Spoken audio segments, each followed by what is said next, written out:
Sound test. Sound test.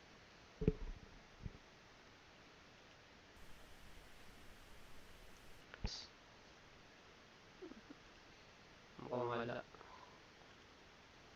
Okay. Output. Input. Check tayo ng setting.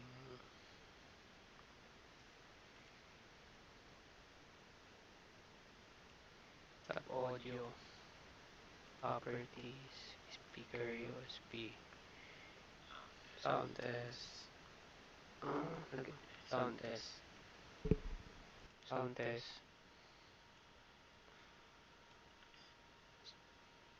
Ba't nag-echo?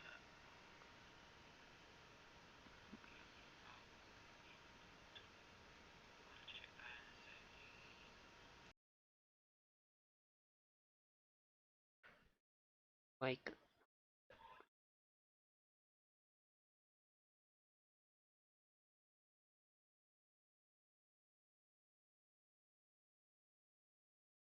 Sound test.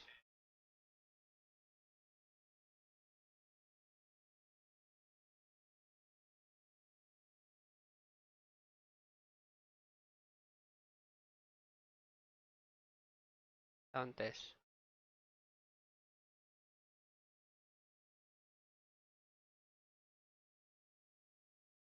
Sound test.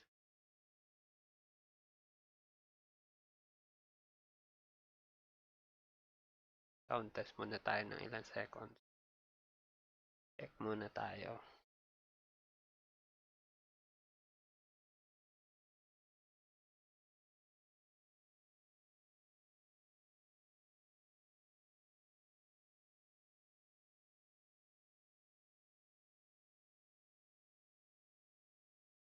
Yun. So, paano natin Facebook live ganito.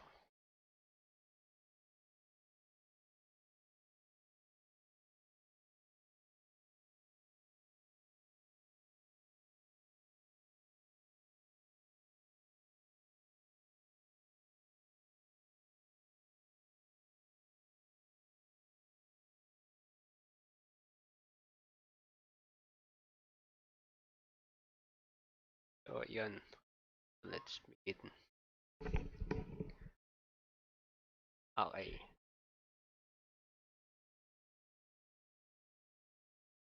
So, let's start our day 2 session. Welcome back to our channel, Educcentral Philippines. In our session, we're going to learn and I'm going to teach you the selection tool.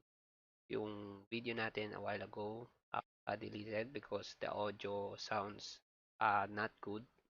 Kaya ulitin natin yung tutorial for this. So, stay tuned lang po para dun sa video natin na ito. I hope lahat sunod by this time.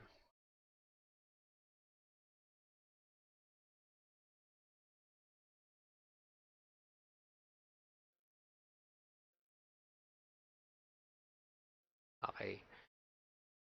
So, to start with po, ang gagawin natin, once we open the Photoshop, recap lang natin that we have already know the user interface of our Photoshop. So, the user interface, the basic UI that we need to remember in opening a Photoshop.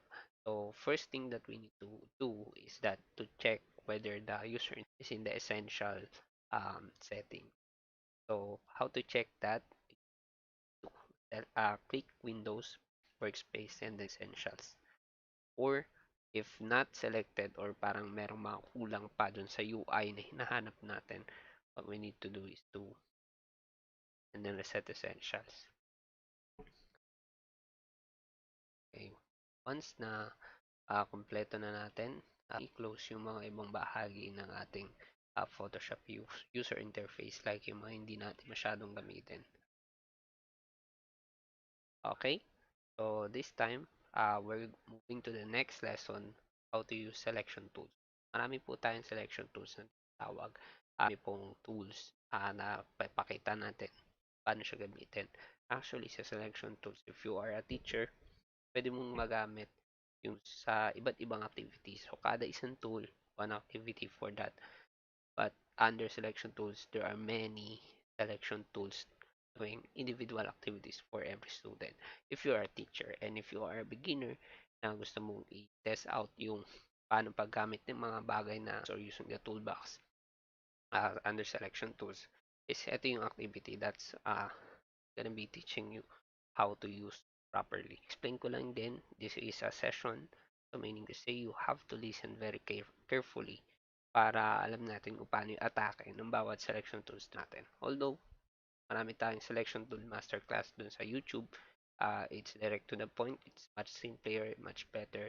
But this is since we have to explain each tools and functions. So along the way, we have different guiding and techniques, no, and how to use and when and where to use the different tools in the Photoshop. So let's begin, guys. Yung Zoom ko, magnifier ko. So in this case, uh, meron tayong tinatawag na toolbox. So this is the toolbox na tinatawag natin. Or in this one, yung selection tools, ito yung mga bagay na yun. Meron tayong rectangular marquee tools and we will focus this video only to these four rectangular marquee tools.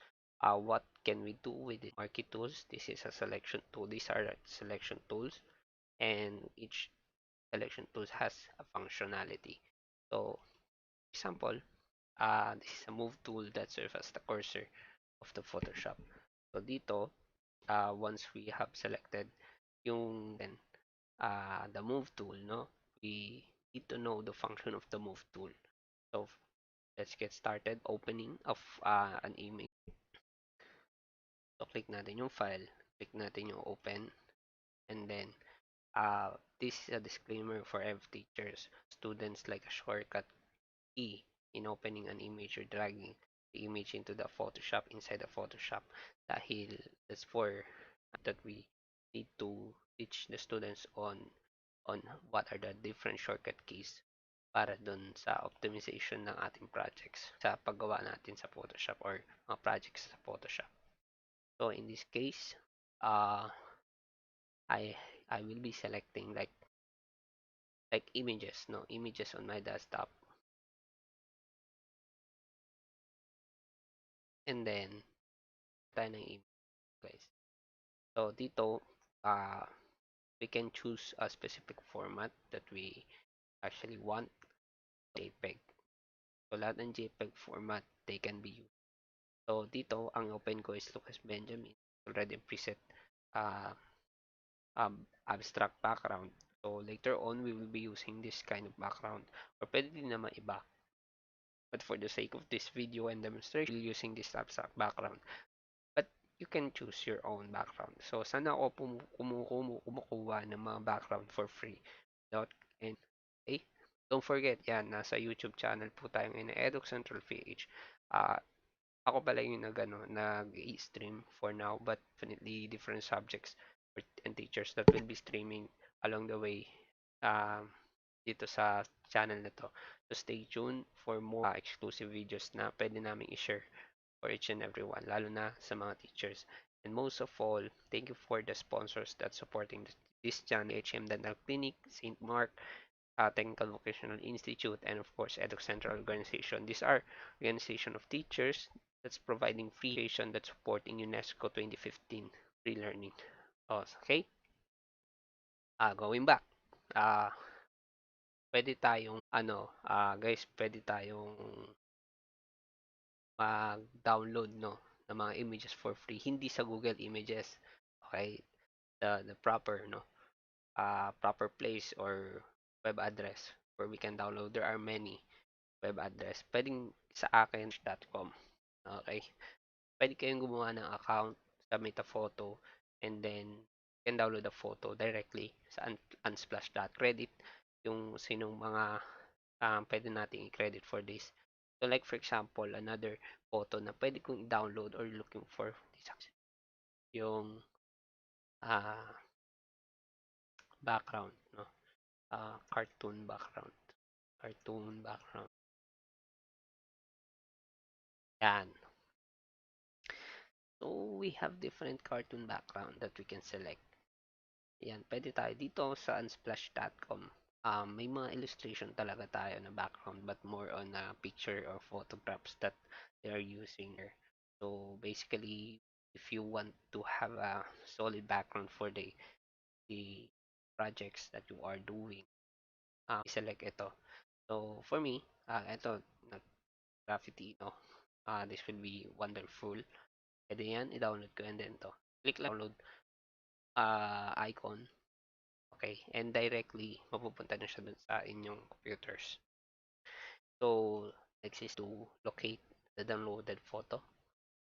Okay, and then ito na siya, no? Unexpratty. So, then yung address niya, so nasa user, Acer, and downloads natin siya. So, open din natin siya para sa din later on. So, user, Acer, and downloads. So, I'll be creating action here and downloads. So, ito yung dinownload ko.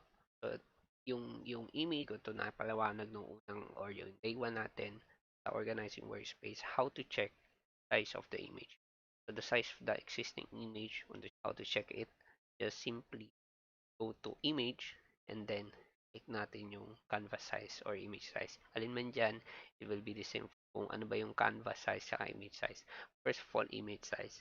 Bakit image size? Ang image size, ito yung image na binuksan natin. Ito yung sukat niya. Okay? So, yung canvas size naman, ito yung sukat na mismong canvas or blank canvas na ginawa mo. Click na image size. So, kung mapapansin natin, it's measured by pixels. So, it has 4,928 and then meaning say like it's the resolution pixels for the desktop, like it works in 24 inches desktop, pero beyond that, maybe be black sections on the left or left side or both sides of the images. So kailangan mo nang i-maximize for pixelation, no? So ang pinakasukat niya will be centimeters, but naka-pixels per inch pa rin siya. So, you check lang the size of the image. Punta kayo ng image and then click mo yung image size. Now, we're going to create our or yung canvas natin. So, how do we do that? You just need to go to File. Okay. Ito tayong File.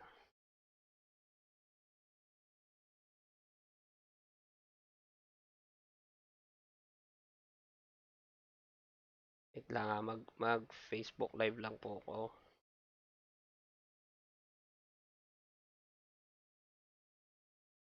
Hmm,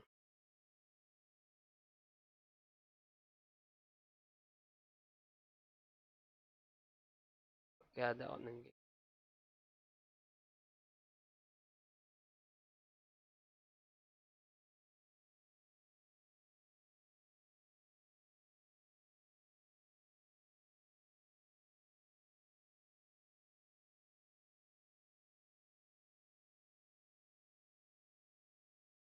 post lang po muna, guys.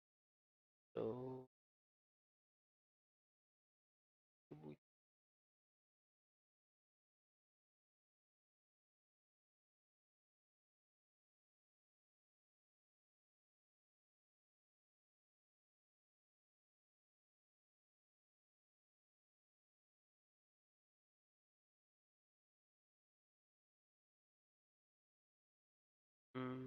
okay. Makita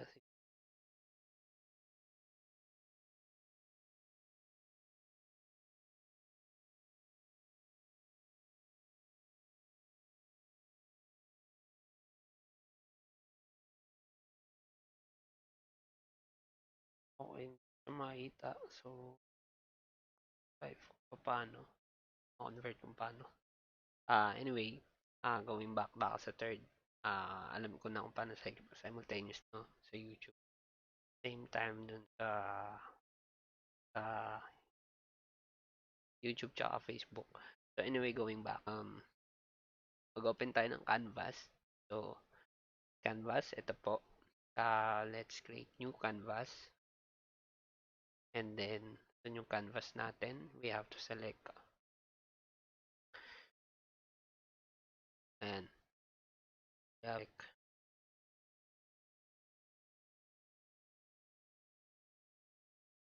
size of short bond paper. If we want to portrait size, pwede yan, 8.5 by 11. Pero kung landscape siya, babalik din natin. So, you focus on video and then 8.5 by pwede natin habaan siya, gawin 13 para maging long bond paper siya. So, kung yung mga students natin would like to print their output, pwede nila natin yung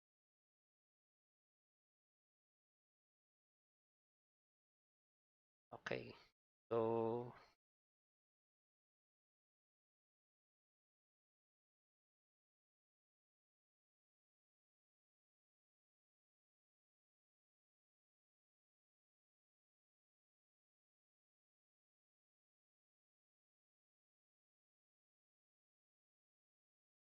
and then, resize natin yung canvas natin. So, meaning say masyadong malaki yung natin, image natin, we have to resize it using move tool.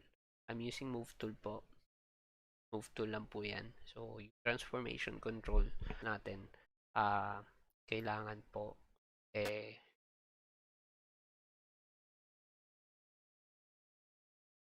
is, ayun,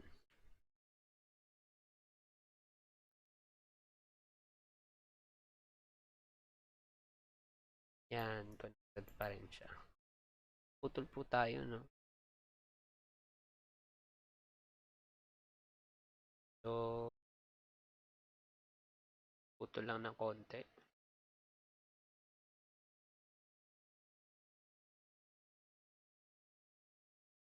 Share natin to. Live session.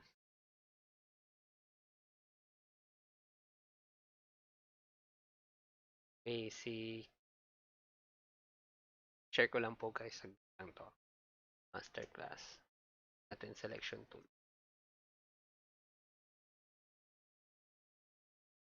So, ayan. Just simply subscribe dun sa channel natin. Medyo may na internet bumibitaw. Okay. Well, anyway, minimize ko na to.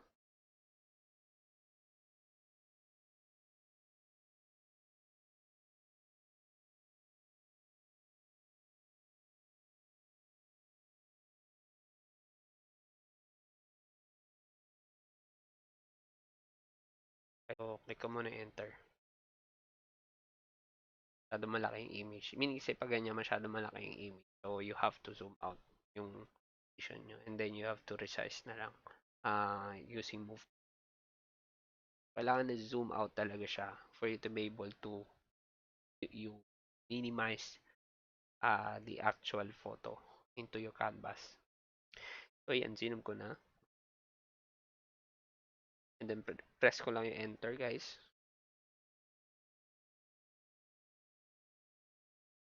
Medyo elements of design na hindi lang siya natututunan sa pag marunong ka na ng software tools na Photoshop. Kadalasan yan inaaral in art school or art subjects natin or even specific course na you have to enroll to maximize, enhance your capability in arts. Pero may mga tao talaga artistic na ever since or love na nila yung pagiging creative or imaginative. So anyway, ang topic natin is Photoshop. Ang gagawin natin for now, no, the next step is select the rectangular marquee tool.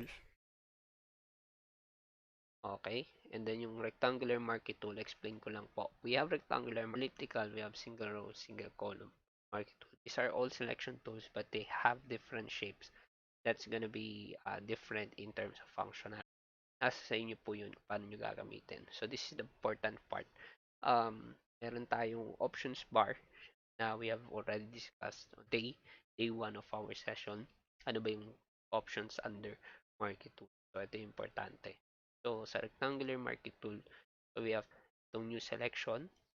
Okay? If you are going to create a new selection, so we have add to selection if you are going to create another selection using marquee tool, and we have itong subtract from selection. You're gonna delete selected, no, areas in Marquee Tool, and then intersect with selection. So, like for example, there's both squared or Marquee Tool selected, and then sa gitna nun, yun yung piliin. You have to click this options bar, and then you have to fulfill it or perform, no, yung pinaka procedure niya. So dito muna tayo sa procedure na how to use it. Click yung new selection, and then left click, hold, drag. Okay, hindi naka-click yung ano ko, layer ko. Make sure that your layer is always clicked, no. So in this activity again, we're going to make like a photo photo boot template, like a template, no, or design. Photo boot template. Okay. So kung na-experience niyo na magkaroon ng photo booth souvenir, picture design, ito yung activity for the day using selection tool. So we have rectangular marquee, we have ayan. So yung kung paano siya i-resize, you're gonna create another selection. If the setting is set to new selection, that's one. How we are going to add another selection, there's no other way to add another selection but to select the options dito sa add selection. Nakalagay may plus icon, no? You can see may plus icon. So, para makita na, i-left click natin, and then, ayan, yunti. Okay. And then, another one, you need to add, and then left click, hold, and then drag out. So, ganyan po yung mangyayari. So, another thing is that, ito yung itsura, no? The selection that's being selected. And then, pag ganito yung itsura niya, selected siya, ibig sabihin. Ito na ba yung active selection?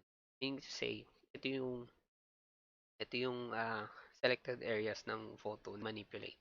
So, paano siya i-deactivate or paano siya i-reselect, deselect?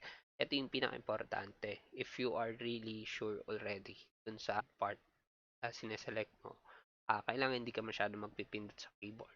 So, you know what are the functionalities for active selection, inactive select, the layers. Pwedeng deselect yun. So, definitely, punta ka sa select. So, undi-undi na natin na-aaral yung different menus. Select, we have this kind of selection, the select and inverse. Yung all, hindi natin select because the image will be selected all. Yung buong image will be selected. Pero may activity for that. So, pag diniselect naman, or like, I click it, it will be gone. Okay? So, i-revert natin. Click natin yung edit, step, undo, select. Action that we have done. So, i-undo natin yon. Meaning to say, babalik natin yung last previous action na ginawa natin sa Photoshop. Kapali tayo. So, just to show the function of the select and active selection, more on frames, more on ID, yan. But we can select those specific areas of photo and then we can transform it. So, once selected na siya, guys, siya, no? Kailangan i-deselect natin to commit natin palagi na this is final na selected or final action natin. So, select natin siya. Okay? Na yung stream natin, no? Okay. Hihina yung stream. So, next is paano po if we would like to add, like for example, one by one or person, photo booth, or happy person, smiley. Okay? Pwede tayo mag-select.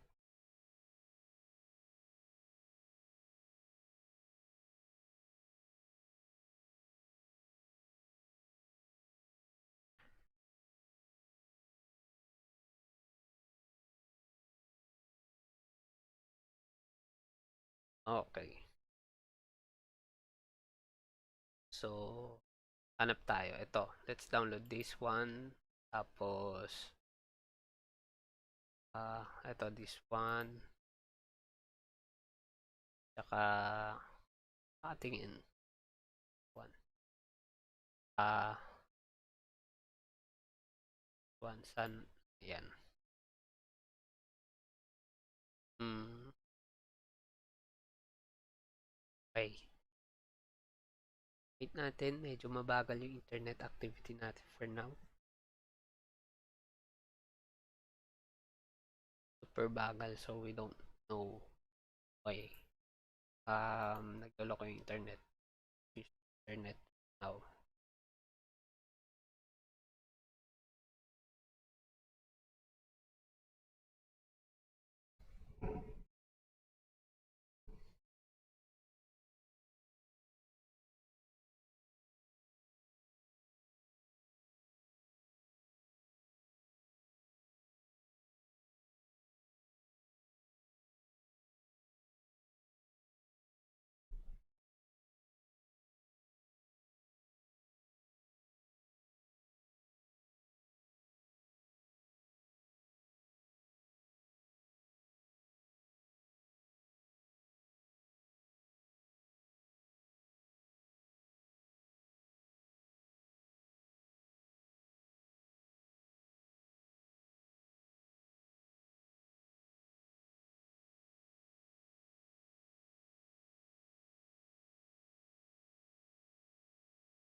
Okay, yan. Going back na tagal. Okay, that's it.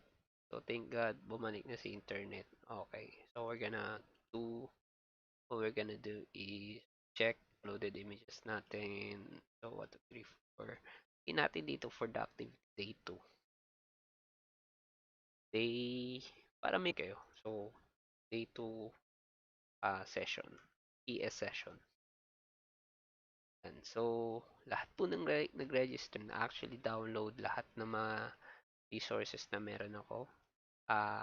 Ito ay for free. So, wala. Just need to subscribe dun sa channel natin. Educcentral page. So, I'll be sending directly dun sa pinaka-link natin. So, yan. Yung email address nyo, you should be specifying your real email to receive the resources that I'm giving away for free. Para pwede nyo gawing activity for the kids or students ninyo.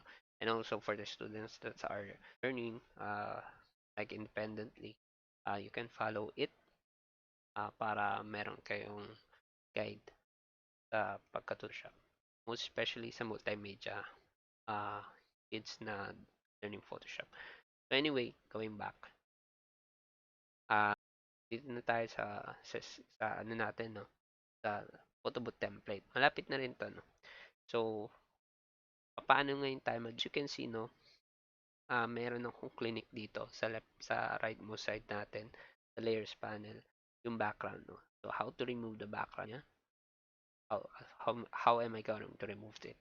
So, we have to tick or untick, meaning to say, if merong ganyang cool grid line na gray and white, meaning to say there's no actually background that's gonna appear when you save to uh, as PNG, going to be blank.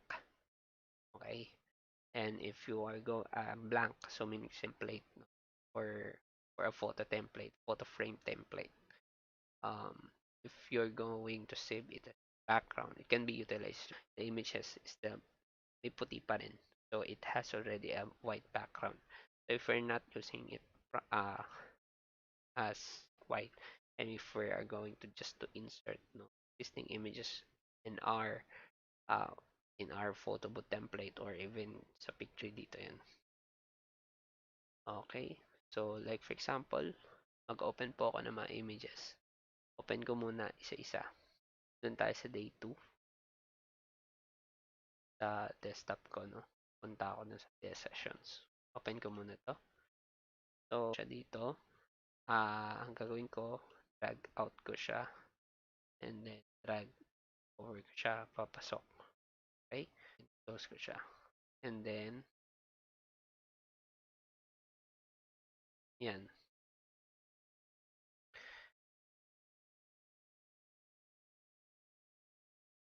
So, ayan siya, no? Nakapatong siya.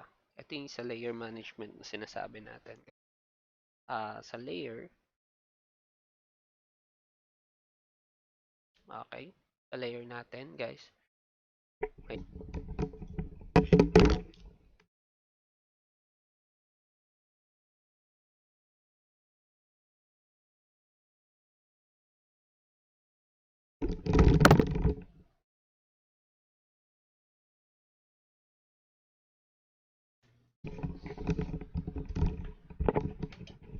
Okay.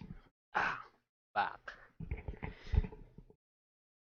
Sa layer natin, mapapansin natin, ah, nakapaibabaw siya dun sa mismong image natin. So, meaning to say, matatakpan niya. So, kailangan natin iilalim. So, that's how we call layer management dun sa layers panel natin. Marami nagkakamaling estudyante dito. Should commit first or yan, click natin yung okay para ma-ano natin yung photo layer. Hold lang natin yung left click and then drag it down para lumitaw siya dito. So, yan. Uh, yung layer, okay, uh, is under the layer 1. So, mismong template natin. So, palitan natin yung name, like double click the layer, template, tapos, okay, and then press natin. So, sasabihin nyo, sir, bakit nag-pixelated po ito? Press lang natin yung check. So, hindi na siya pixelated. Okay, so the next thing is that we need to open again another image and then do this, open natin. So, pwede tayo mag-multiple open ng image but make sure that your computer can carry, no? Most especially, dapat medyo mataas yung ano natin, specs ng laptop natin para madali siya ma-manage. Time, pwede nating ilabas, no? I'm using dragging them outside, no, the workspace. Click muna siya, papasok dun sa workspace. So, yan. And then, focus ako dun sa workspace natin, inside. I-minimize ko muna itong mga workspace natin. Paano i-minimize sila? Just click ng minimize button sa control. Yan, minimize. And then, zoom out natin. Locate for the transformation control. Medyo naglalag tayo kasi simultaneous po tayo nag-OBS at the same time running Photoshop. Okay. So, yeah. So, we have to reposition kung ano side yung image natin. Okay, reposition lang natin, guys.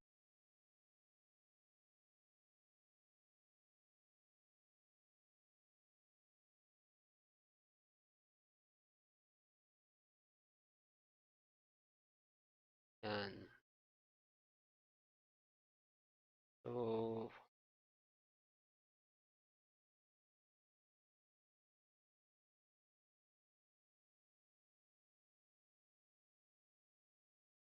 yun na lang.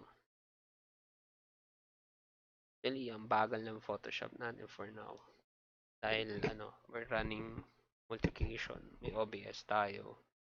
Tapos, Photoshop, medyo mabigat yun. Graphics.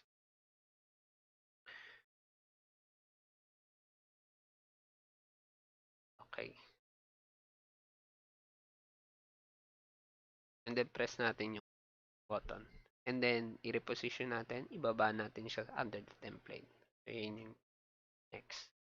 And then, another one. Sir, paano po makikita natin uli yung in-insert na image? Saan po siya nakatago? So, dito siya nakatago dun sa mismong taskbar ng computer. We can select kung tapos na yung isang image. Ito tapos na. Select naman itong image na to. Okay. So, another technique na pwede natin is, or in the topic still ng rectangular marquee or selection tools, that itong rectangular marquee or elliptical. Since rectangle, yung kinopen yung area sa photo kanina. So, bakit ganyan? You have to utilize yung move tool to resize. Actually, move tool is used to resize kung ano yung mga select natin dun sa Photoshop. Okay, so nire-resize ko lang siya. Medyo para mabilis. Malaki po yung image kasi.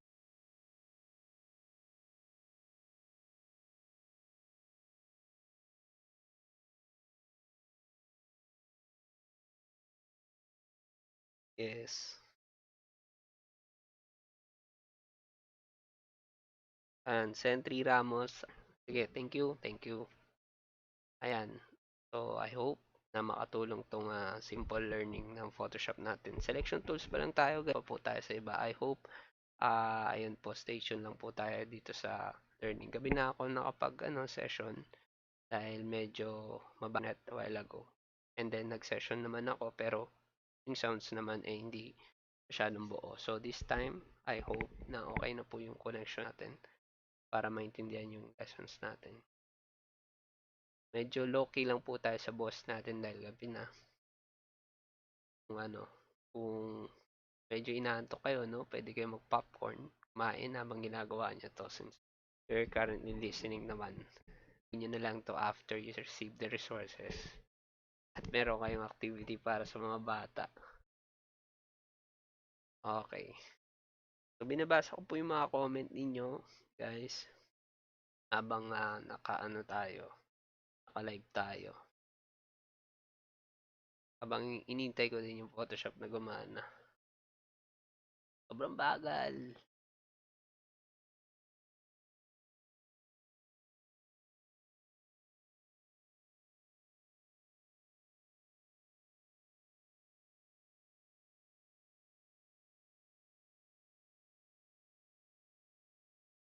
Meron ding nag-chat-chat si ba to? Goncalo na ask you favor. Yes.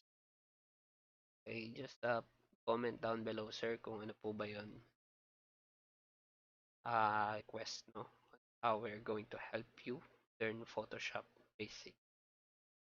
This is basic, no? Once you go or finish, pwede kayo mag-proceed sa intermediate course that's gonna be launched soon in our YouTube channel as well.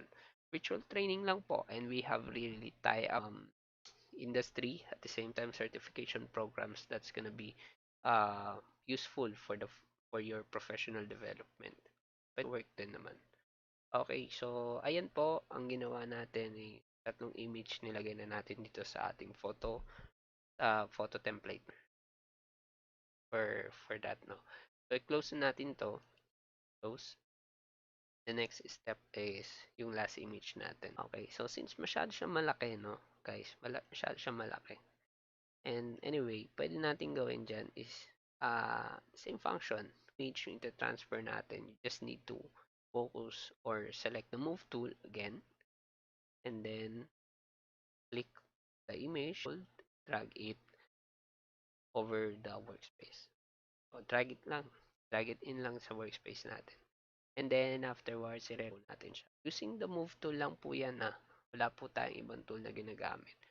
So, masyadong malaki. So, imagine our canvas by 8.5 by 11, like long band by precise. But the usual or actual image that we are inserting is parang how band paper like meron sa ganyang kalaking image. So, meaning to say, okay na po yung mas malaki yung image kaysa sa canvas natin na maliit.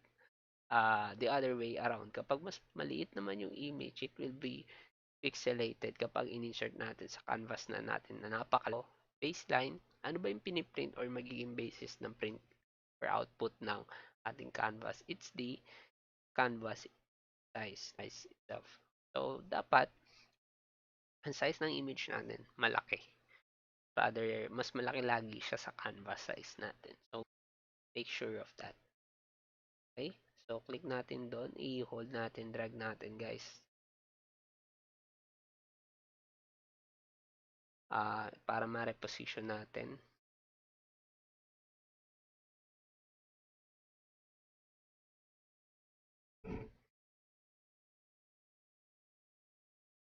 Bagal talaga. So, sobrang bagal. Yan.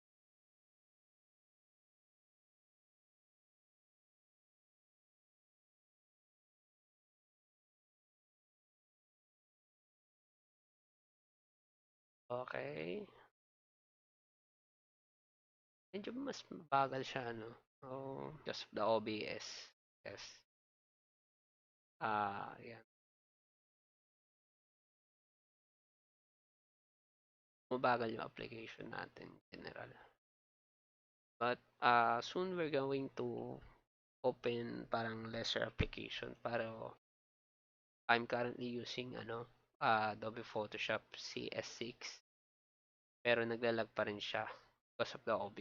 So ayun, na-try ko lang and so napakahirap, no? In the new setup para sundan ng mga bata once you are 30, no? So itong session na to is like a practice teaching para sa new normal.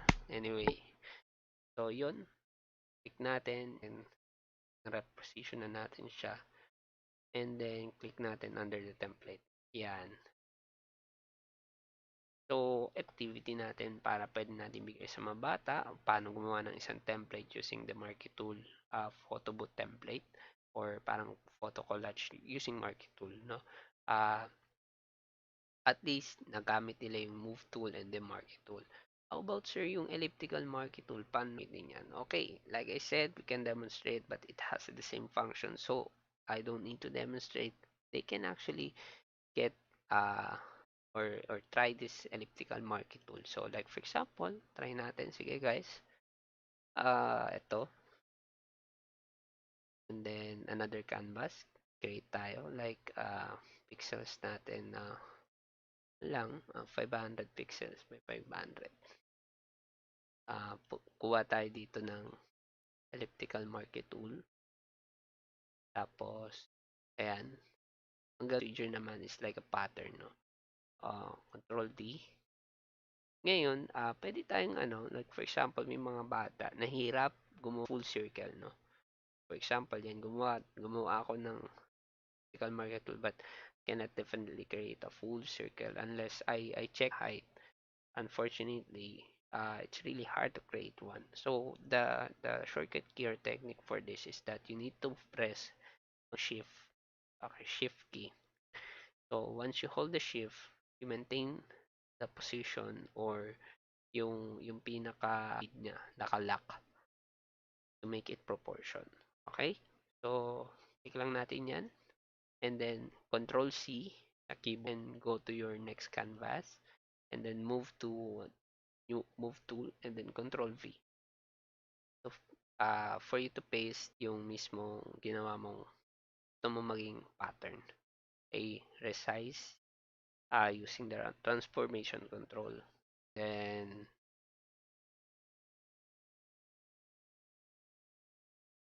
uulitin na lang natin yung yung layers, no? By layers. So this is another activity that can be done by our students sa lahat.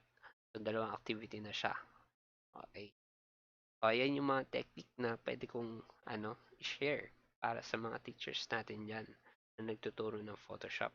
So yung isang activity one day, itong next activity na to can be done again in one day or one session. So yun po, pwedeng gumawa tayo ng turn ah, sa natin, sa mismong designs natin.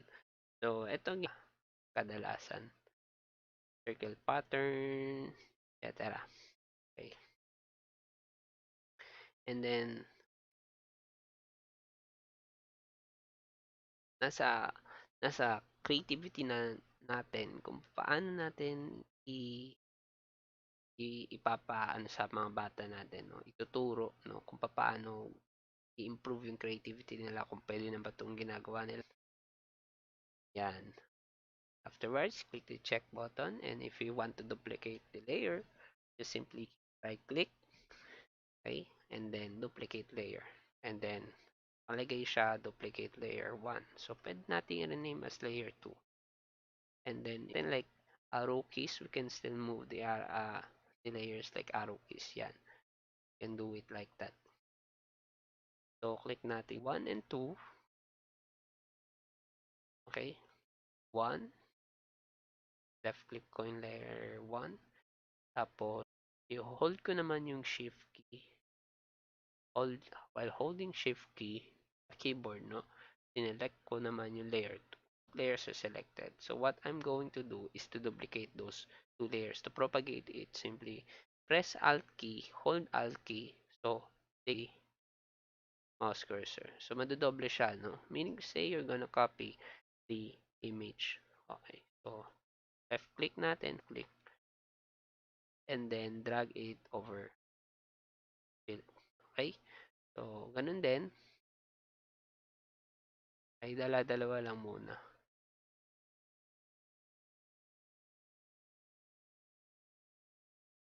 Okay?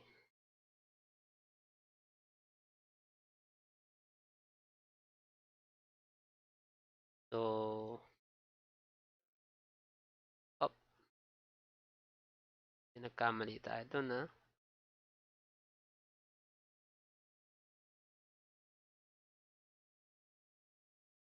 Medyo naglalag lang talaga. So, ganun lang po yung process natin pag duplicate ng layers. If you want to duplicate the layers by holding the shift key, clicking the layer, and then layers that you wanted to duplicate, and then lang natin yung alt key, and then drag natin dun sa area na gusto nating duplicated layers. Okay, just like that. Yan. And then, we do the same pattern, okay? Para ayun nga, ma-duplicate natin yung mga layers natin. Okay? So, lang natin.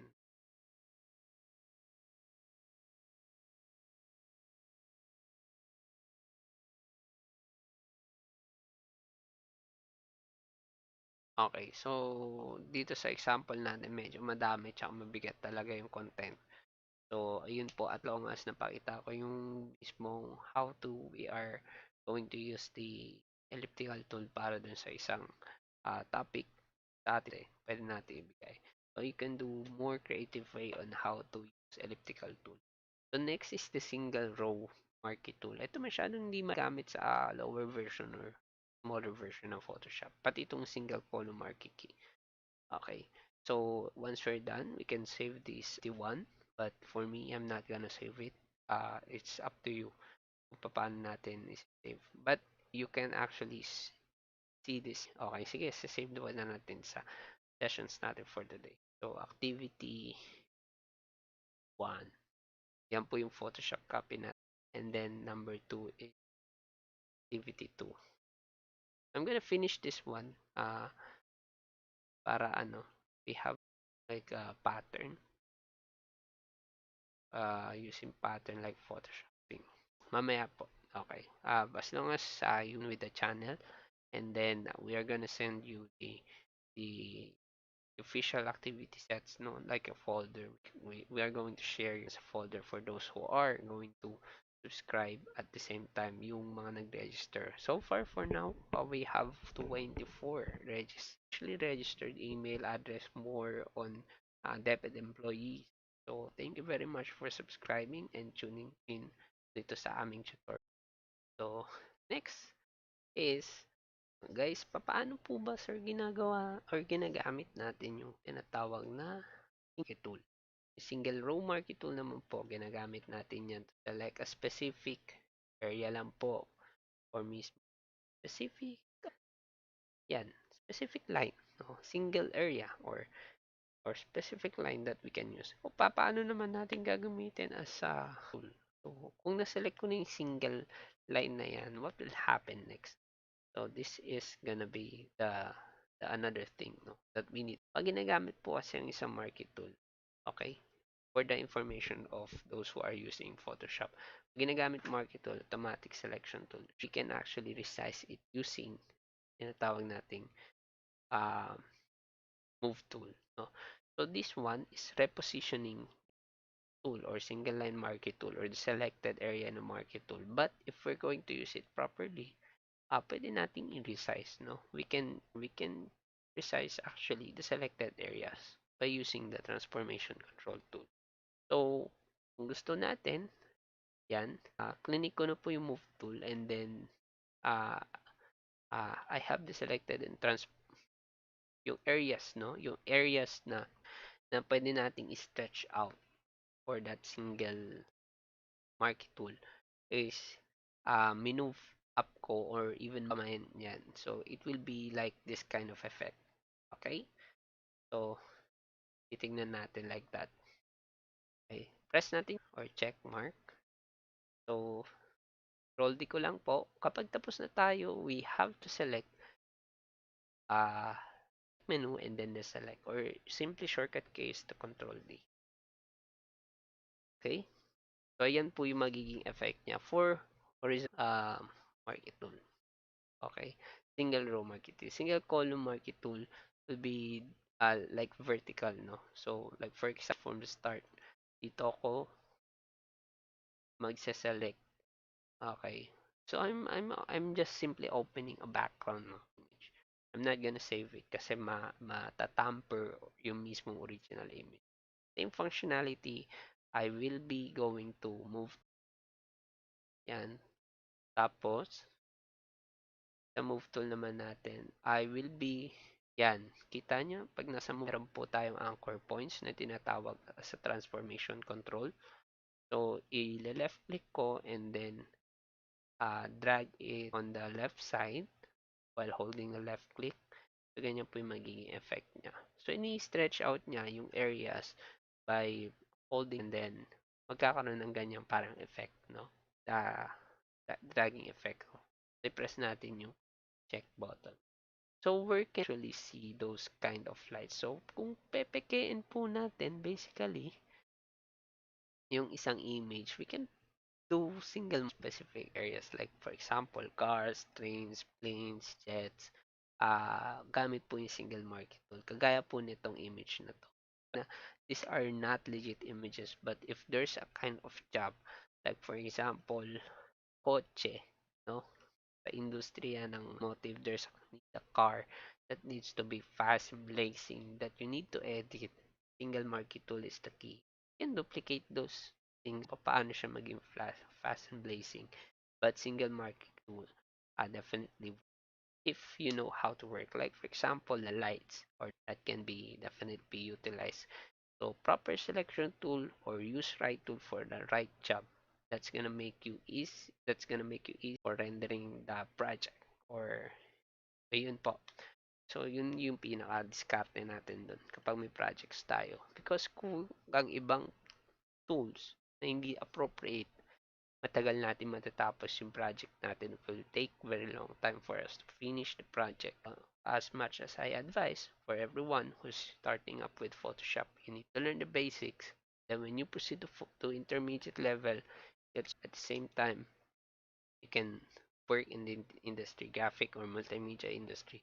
Sa multimedia industry, dapat napakabilis mong gumawa or because you have the right tool for the right project or right methodology that you can do dun sa mga uh, they are giving you. So, yung mga projects yan like biglaan, no? So, you don't have to complain for that because you are an expert already. Get employed with the industry and the graphics design. So, that's it for today, guys. So, I hope meron kayong natutunan for tonight. Stay tuned po tayo sa channel natin. Tomorrow our topic pa rin is under selection tools, but uh, we're gonna teach you on how to use the lasso, polygonal, magnetic tool. At the same time, yung quick selection tool and magic wand. We have 3 activities already that can be given to our students if you are a teacher, and you can test this out if you are a student using Row Marquee, elliptical, and the single row, single column. Okay, that's it. So for teachers, we're gonna sending out the resources and the installers Photoshop, and also for the students to test their ability and start getting started with the Adobe Photoshop. That's all. God bless and have a nice day. Happy learning to everyone. Thank you po.